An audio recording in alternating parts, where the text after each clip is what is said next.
अत्यंत दुखद घटना जो भली भाव रे तांको जघन्य भाव रे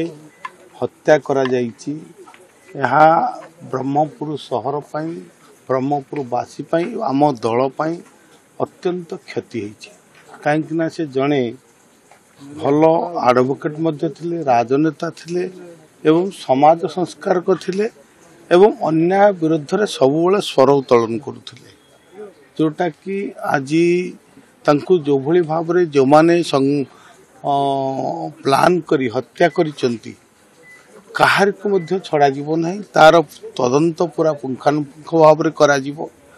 एवं जो माने एथिरे दंडित जो माने षडयंत्र मध्य करिसंती एई सरकार रे आ मोहन माझी सरकार रे क्रिमिनल मानकर जो माने इनकी क्रिमिनल एक्टिविटी करचंती काहार को मध्य छड़ा जीवो नहीं। एवं यही समय दुखद समय मु जगन्नाथ निकट रे